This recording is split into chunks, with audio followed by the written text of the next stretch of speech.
Hey everyone, this story is created by a human. My name is Chen. Let's begin. The moment I saw the cargo manifest flash red across my scanner, I knew someone had made a catastrophic mistake. Captain Vrel, I called out, my translator chip struggling to keep the tremor out of my voice. We've got a situation. Captain Vrel, a four-armed Keltharian with skin like burnished copper and a temperament to match, stomped over to my station. His upper arms crossed while his lower ones braced against my console. What kind of situation, Tib? And please tell me it doesn't involve another customs violation. I pointed at the blinking alert with one of my 6 digits. Worse, way worse, someone loaded a human onto Deck 7. The bridge went silent. Even Moxa, our perpetually chattering navigation officer, stopped mid-sentence. You could have heard a spore drop. A human, Vrel repeated slowly, as if testing the word for poison. As in, one of those terrifying Death World primates. Affirmative. I pulled up the file, my hearts, all 3 of them, hammering against my ribs. Female, juvenile, name listed as Oh Sweet Nebulas. Anya Volkov. Gren, our weapons officer, let out a noise somewhere between a laugh and a wheeze. Volkov? As in the Volkovs? The Russian clan? There's more than one Russian clan, I asked weakly. Sure, Gren said, his mandibles clicking with nervous energy. But only one that matters, and if this kid is from that family tree, he didn't finish. He didn't have to. Everyone in the known galaxy had heard the stories. Humans were already considered galactic-class predators, eyes that tracked forward like hunters, endurance that bordered on supernatural, and a pain tolerance that made most species physically ill to contemplate. But the Russians, they were the humans other humans respected and feared. Who authorized this? Vrel demanded, his voice dropping to that dangerous octave that made junior officers wet themselves. I scrolled through the paperwork, my digits moving so fast they blurred. It says here she's cargo, listed under biological specimen for delivery to the Proxima Research Station. Biological specimen, Moxa whispered, her face going 3 shades paler than usual. Someone classified a human child as cargo. Not just any child, I corrected, pulling up the attached notes. My voice cracked. It says here she's oh no. What? Vrel roared. She's the daughter of someone named Baba Yaga. The silence that followed wasn't just absence of sound. It was the kind of quiet that happens when everyone simultaneously realizes they're standing in a minefield, wearing magnetic boots. Gren spoke first, his voice barely above a whisper. That's impossible. Baba Yaga is a myth. A human fairy tale. Is she though? Moxa countered, her tentacles writhing anxiously. Because I've heard stories from traders who've been to Earth. They say Baba Yaga was real, is real. A witch who lives in a house that walks on chicken legs, who eats children and grants wishes and terrorizes anyone stupid enough to cross her. I finished. Yeah, those stories. Vrel's primary eyes narrowed, while his secondary eyes scanned the manifest again. This has to be a mistake. Some kind of clerical error. Humans have strange senses of humor. Maybe the parent was joking on the registration forms. Should we check on her? I suggested, already knowing the answer would be no, but hoping anyway. Absolutely not, Vrel said firmly. We're going to fly this ship very carefully, very smoothly, and deliver this cargo exactly as specified. We're not going to interact with her, we're not going to provoke her, and we're certainly not going to— The alarm shrieked. Red lights flooded the bridge as my console erupted with warnings. Intruder alert. Deck 7. Multiple life signs converging on the cargo bay. Pirates? Gren asked, already charging his weapons console. Negative, I reported, my digits flying across the controls. It's the scrawl. Every being on the bridge froze. The scrawl were raiders, slavers, and generally the kind of species that made respectable criminals look like charitable organizations. They were also notoriously stupid, which was the only reason they hadn't been wiped out by every civilized government in the sector. How did they even board us? Vrel demanded. Docking port 17, Moxa said, pulling up the security footage. They must have attached while we were refueling at Station Kappa. Those incompetent fuel jockeys wouldn't notice a supernova if it detonated in their coffee. On screen, we watched 6 Skrull warriors, each one over 3 meters tall, covered in scales and bad attitude, breach the cargo bay doors. They moved with the confident swagger of predators who'd never encountered anything they couldn't intimidate, kill, or sell. They're heading for the containers, I reported. Scanning for valuables, probably. Standard pirate protocol. Should we deploy security? Gren asked. Vrel hesitated. Our security team consisted of exactly 4 guards, all of them better suited for checking identification cards than fighting Skrull warriors. "No," he said finally. "Seal the bulkheads. Contain them in the cargo bay. We'll deal with them after we—" He stopped mid-sentence. We all saw it at the same time. On the security feed, one of the Skrull had found container 7B, the one marked biological specimen, the one that absolutely positively should not be opened under any circumstances.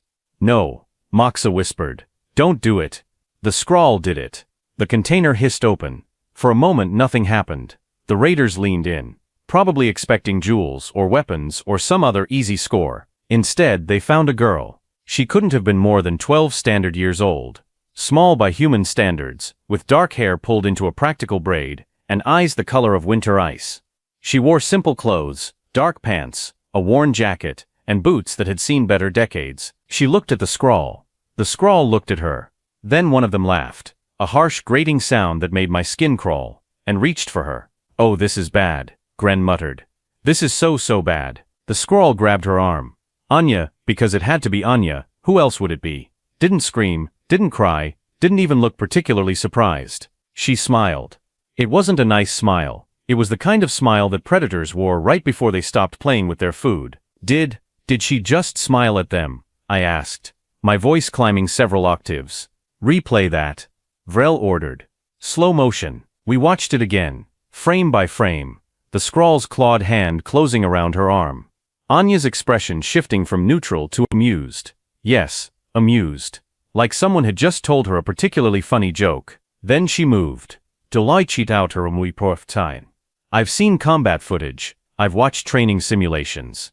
I've even witnessed a bar fight between 2 drunk Thoraxians. Nothing, and I mean absolutely nothing, prepared me for what happened next. The Skrull holding her arm suddenly wasn't holding anything except empty air and his own detached hand. His hand, just no longer attached to his arm. It took him 3 full seconds to realize what had happened, and another 2 to start screaming.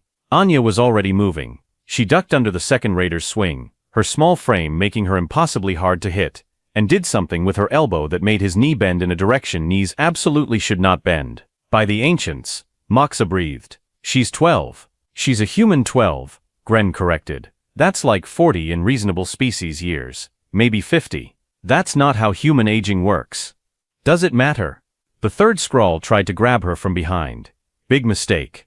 Anya dropped low, spun, and drove something small and sharp into his thigh. He collapsed like a puppet with cut strings. What was that? I zoomed in on the footage. What did she stab him with? "Enhance image," Vrel commanded. The computer complied. We all leaned closer. "Is that a pencil?" Moxa asked faintly. It was indeed a pencil, a completely ordinary writing implement. Except in Anya's hands, it had somehow become a weapon of terrifying efficiency. The 4th and 5th Skrull attacked together, trying to overwhelm her with numbers and mass. It should have worked. They were trained warriors. She was a child. Except she wasn't fighting like a child.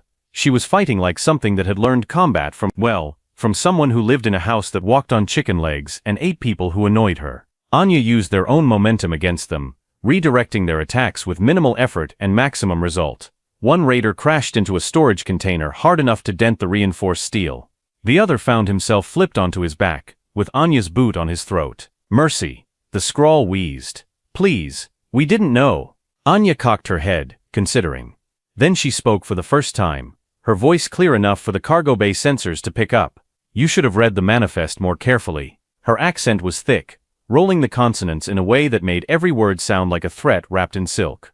"Russian. Definitely Russian. Please," the Skrull begged again. "We'll leave. We'll go. Just let you go." Anya interrupted, her tone almost conversational. "That would be the smart thing to do, yes? The merciful thing." She paused, and even through the security feed I could feel the temperature drop. "But my mother, she is not big believer in mercy. She says mercy is for people who learn from mistakes. You have made many mistakes today, I think." The 6th Skrull, the smart one who'd been hanging back, bolted for the door. Anya watched him run. Then she picked up something from the floor. The pencil, still clutched in the first raider's severed hand. "No," Gren whispered. "She wouldn't. The distance is too far. The angle is impossible. She's a child." Anya threw the pencil. It flew like it had been fired from a railgun, spinning end over end with perfect accuracy. It caught the fleeing Skrull in the back of his leg, Not a lethal hit, but enough to drop him face first onto the deck plating. What the? I couldn't even finish the sentence. Vrel's 4 arms had gone completely limp. That throw, the physics alone, the force required. Humans, Moxa said weakly. Death world, gravity well, bone density, muscle composition. It's all in the files. The files, Gren said, pulling up the human database with shaking appendages, say humans are dangerous, adaptable, resilient. They do not say they can throw writing implements with armor-piercing velocity. Maybe we should update the files, I suggested. On screen, Anya was walking calmly toward the down scroll. Her boots clicked against the deck plating with the steady rhythm of someone who had all the time in the world. The raiders, still conscious enough to move, were trying to crawl away, leaving trails of various colored blood behind them. She stopped next to the leader, the one who'd first grabbed her arm. He was still clutching his stump, his face pale with shock. You know what is funny? Anya asked conversationally. My mother, she always says I am too soft, too kind. She worries I do not have, how do you say, killer instinct. She crouched down, bringing herself to his eye level. She will be so proud when I tell her about today. Please, the scrawl whispered. We have younglings, families. So do the people you sell, Anya replied, her voice cold enough to freeze helium. So do the children you steal. Did they beg you for mercy too? The scrawl had no answer for that. Anya stood, brushing imaginary dust from her jacket. I think you should leave now. Run back to whatever hole you crawled from. Tell your friends, your family, your fellow raiders. She smiled again, that same predatory expression that made my spines want to retreat into my body. Tell them that Anya Volkov sends her regards. The scrawl didn't need to be told twice. Those still capable of movement scrambled for their ship, dragging their wounded with them. The docking clamps released with a hiss, and within minutes the pirate vessel was accelerating away at speeds that had to be pushing their engines past safety limits. On the bridge we sat in absolute silence. Did that just happen? I finally asked. According to the sensors, yes, Moxa confirmed. Though my brain is filing it under impossible hallucination for mental health purposes. Vrel cleared his throat, all 4 of his throats. Tibzang, send a message to Proxima Research Station. Sir, tell them there's been a mistake with their delivery. Tell them we're returning their cargo to Earth. Immediately, with extreme apologies. But the contract, forget the contract. Vrel roared, then caught himself. We are not, I repeat, not delivering that child anywhere except back to her mother. I don't care if it costs us every credit we have. I don't care if it means violating 17 shipping regulations. That girl is going home. Probably wise, Gren agreed.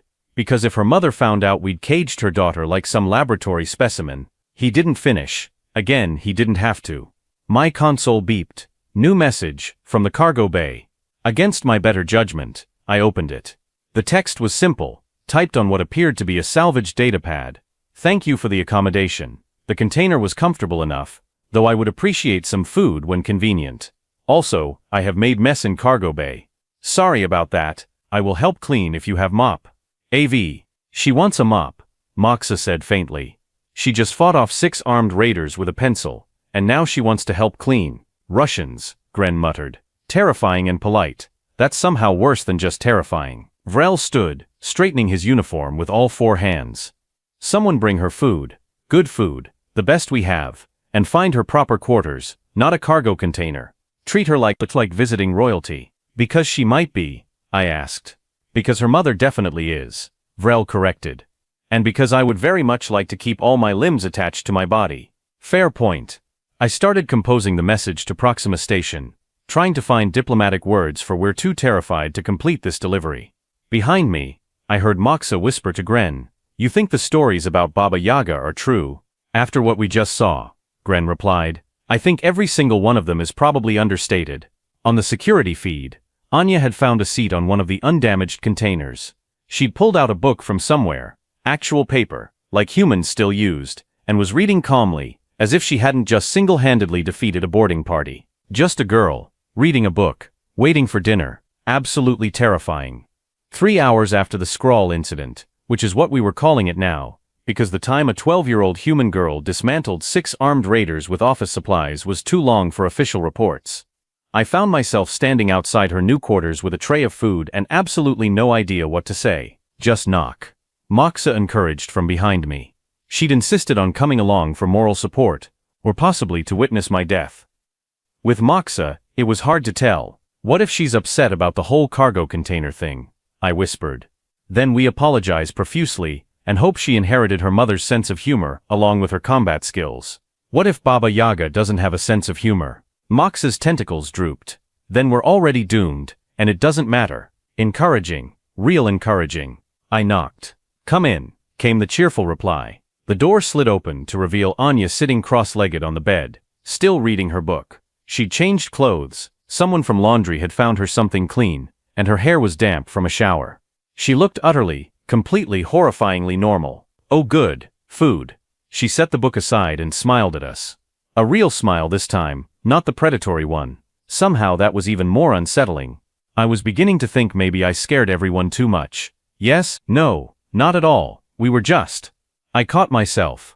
Okay, yes. Terrified. Completely terrified. Anya laughed. Actually laughed. A bright sound that belonged to a girl her age. Is okay, I understand. Mother says I have unfortunate habit of making terrible first impressions. Your mother, Moxa said carefully. Being Baba Yaga. Da. Anya nodded, taking the tray from my shaking hands. Oh, you have the Keltharian spiced noodles. These are my favorite. How did you know? I hadn't known. I just grabbed the most expensive thing from the galley and hoped it wasn't poisonous to humans. Lucky guess. Very lucky. She took a bite, closed her eyes, and made a sound of pure contentment. Is perfect. Thank you. She paused, looking at my name badge. Tib. And you are Moxa, yes? Navigation officer? I heard you earlier on the intercom. You have very pleasant voice. Moxa's tentacles turned bright pink with embarrassment. Thank you, I think. We stood there awkwardly while Anya ate with the enthusiasm of someone who hadn't seen food in days. Which, according to the shipping manifest, she probably hadn't. So, I ventured, about the whole cargo container situation. Is fine. Anya interrupted, waving her fork dismissively. Was not your fault. Those idiots at Proxima Station, they pay smugglers to acquire me. Very illegal, very stupid. They think because I am child, I will not notice being drugged and shipped like furniture. She took another bite. They were wrong. You knew. Moxa's voice climbed several octaves. You knew you were being kidnapped, and you just went along with it? Of course. How else was I supposed to find out who was behind the kidnapping? They were very careful, very professional. Well, mostly professional. The container was bit cramped. She paused. Also, I texted my mother the entire time, so she knew where I was. I felt faint. You had communication access? Da. Smugglers forgot to check for implanted comm chip. She tapped behind her ear. Mother insisted I get one after the incident in Prague. Or was it the thing in Singapore? I forget. I have many incidents. Of course you do, I muttered. Anya grinned. Anyway, Mother is very proud. She says I handled the scrawl with excellent restraint. Restraint? I couldn't help it. You detached someone's hand. Yes, but I left it attached to the rest of him by tendons and skin. Could have been much worse. Much, much worse. She said it so cheerfully, like she was discussing weather patterns instead of combat injuries. Mother once dealt with kidnappers by turning them into furniture. Literal furniture. There is coffee table in our kitchen that used to be very rude man from Albania. Moxa and I exchanged glances. She's joking. Moxa whispered. I am not joking, Anya confirmed. Coffee table is very sturdy. Mother uses it to this day. Right, I said weakly. Of course. Magic furniture. Why not? Is not magic, Anya corrected, finishing her noodles with obvious satisfaction. Is advanced biothomic engineering. Completely different thing. Magic is vague and unpredictable. Mother's work is precise and scientific. Your mother is scientist? Moxa asked. All's napashopal. Among other things, she has 17 advanced degrees from universities across Earth, 3 from Martian colonies, and 1 honorary doctorate from the Andromeda Institute of Applied Chaos Theory. Anya ticked them off on her fingers. She is also, how do you say, immortal folklore entity with house that walks on giant chicken legs. She contains multitudes. I was definitely going to need therapy after this conversation. So the stories, Moxa pressed, about her eating children and granting wishes and living in the forest, mostly true. Though the eating children part is exaggerated. She only eats bad children, the ones who deserve it. Regular children she just scares into behaving better. Anya paused thoughtfully, though there was that one time with the oligarch's son, but he was technically adult, so maybe that still counts as children. Age definitions are so arbitrary. She ate an oligarch's son, I yelped. He tried to bulldoze protected forest for shopping mall. Mother disapproved. Anya shrugged. She gave him 3 warnings, he ignored all of them, so. She made a chomping gesture with her teeth. Problem solved, forest saved. Oligarch learned valuable lesson about respecting nature. What lesson? Moxa asked faintly. Don't anger witches. Is very good lesson. More people should learn it. My communicator beeped. Message from Captain Vrel. Status report. Is she planning to kill us all? I glanced at Anya, who was now examining the dessert portion of her meal with delight. Unknown, I typed back. Currently eating pudding. That tells me nothing. Vrel responded. That tells me everything, I muttered, then looked back at Anya. So, about your travel plans. Captain Vrel wanted me to inform you that we're rerouting to Earth, taking you home, no charge, our treat. Oh, that is very kind, but unnecessary. Anya pulled out a small device that looked like it had been assembled from spare parts and cosmic spite. I already called for pickup. Pickup, I repeated. From whom? From Mother, obviously. She will be here soon. The blood drained from all 6 of my major circulatory vessels. Here. As in, here on this ship? Duh. Any minute now, actually. She was on Titan when I sent the signal, but she has very fast travel method. Anya checked the device. Should be arriving in 3, 2, 1. Every alarm on the ship went off simultaneously. Unidentified vessel approaching. Mox's communicator screamed. No engine signature, no energy readings. It just appeared next to us. Through the quarter's viewport, I saw it. A house. An actual, honest-to-physics house, floating in space. It was exactly as the stories described. Wooden walls covered in intricate carvings, a steep shingled roof, windows that glowed with warm light, and underneath it all, 2 massive legs that looked exactly like they belonged to an enormous chicken. The legs were scratching at the hull, gently, almost politely. That's impossible, I whispered. Is very possible, Anya corrected. Mother says impossibility is just failure of imagination. Also, her house runs on combination of quantum entanglement, folded spacetime, and what she calls spite-based propulsion system. Is quite efficient. A hatch opened on the side of the house. A ramp extended, latching onto our airlock with a hiss of equalizing pressure. And then she appeared. Baba Yaga. She was tall, taller than any human had right to be, with long silver hair that seemed to move independent of gravity. Her face was ageless, could have been 30, could have been 3,000.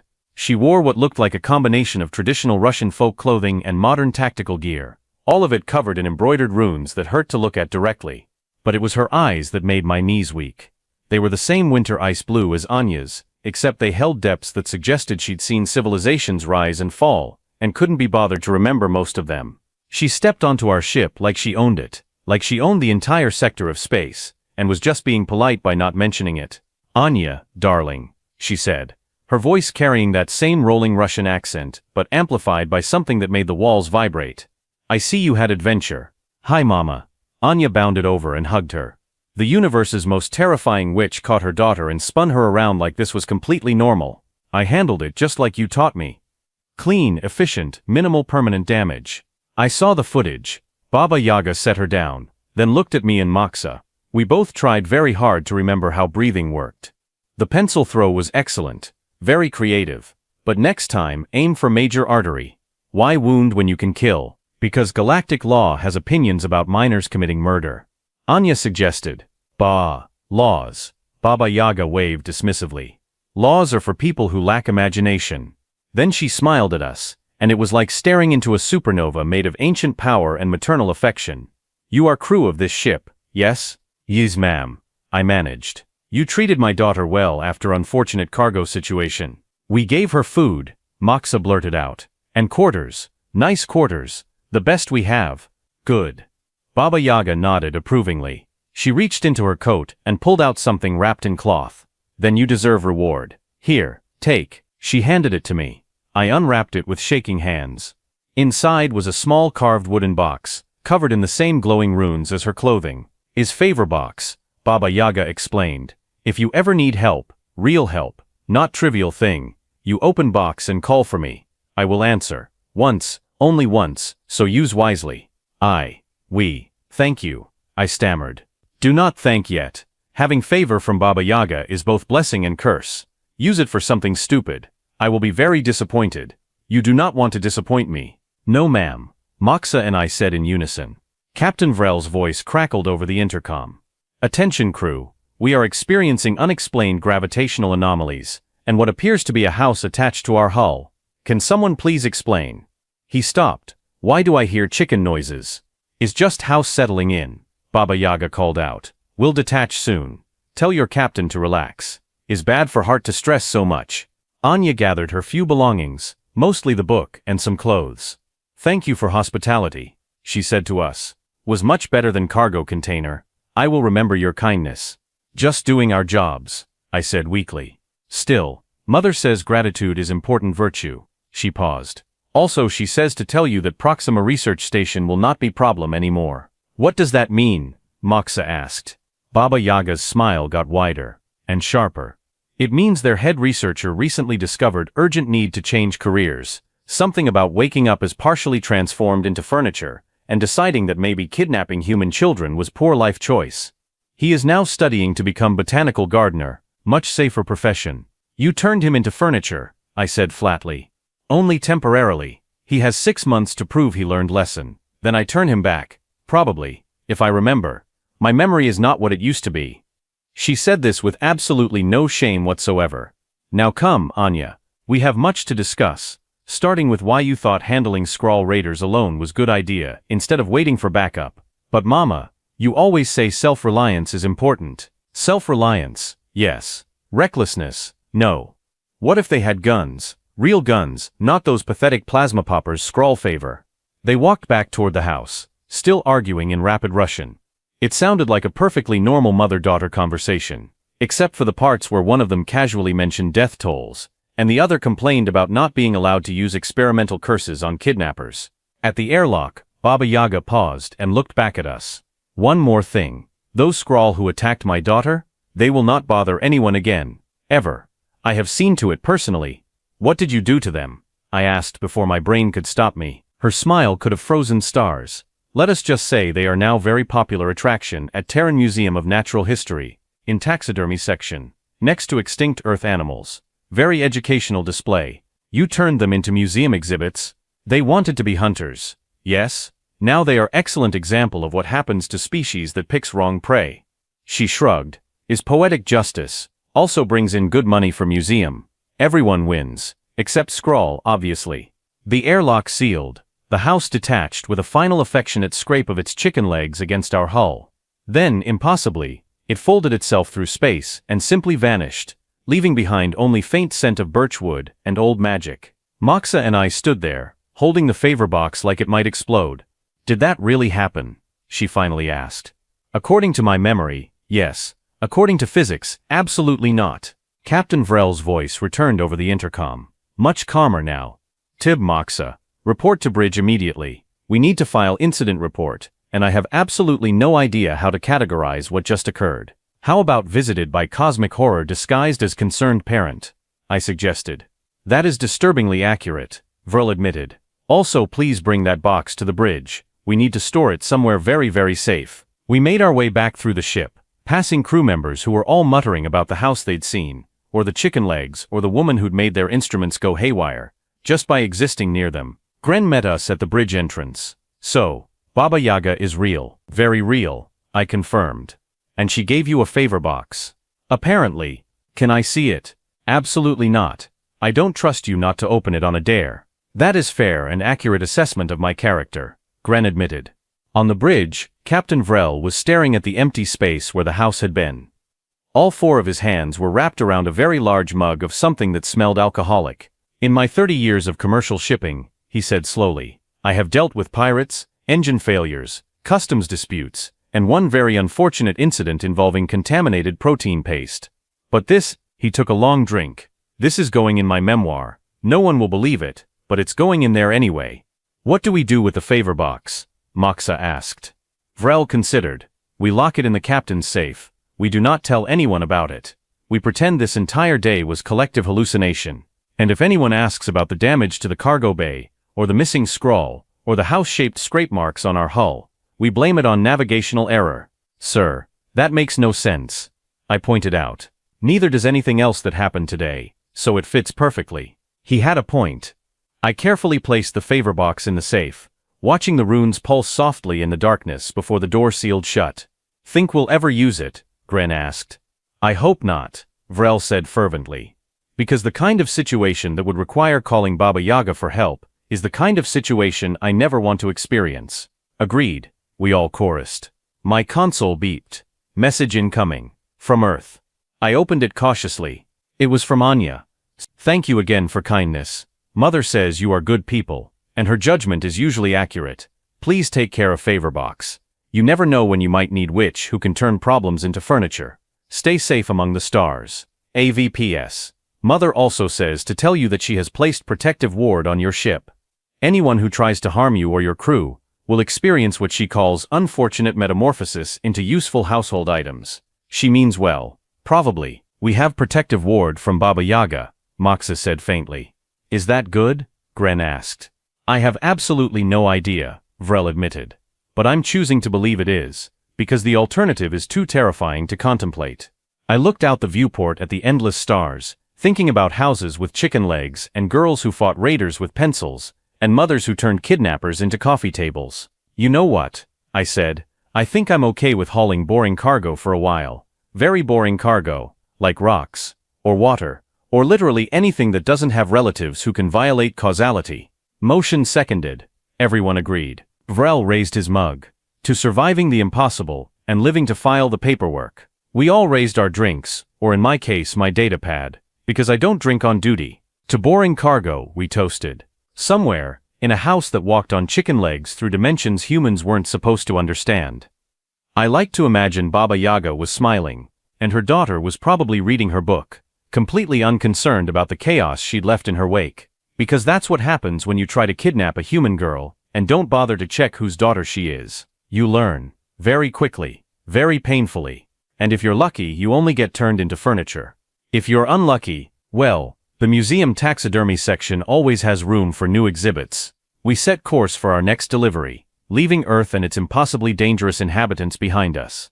The favor box sat in the safe, pulsing softly with ancient power, a reminder that sometimes the scariest things in the universe wear human faces and care very deeply about their children. And as for the Skrull who'd attacked Anya, last I heard, they'd become very popular educational exhibit. Children loved learning about extinct aggressive species. Very educational indeed. The end of the AIDS for T.Chain. Loved watching Space Pirates learn about Russian hospitality. Hit like and subscribe. Comment below what would you turn your enemies into furniture or museum exhibits. Ring that notification bell for more HFY stories proving that humans are terrifyingly creative problem solvers. New adventures upload every day. Don't get left behind.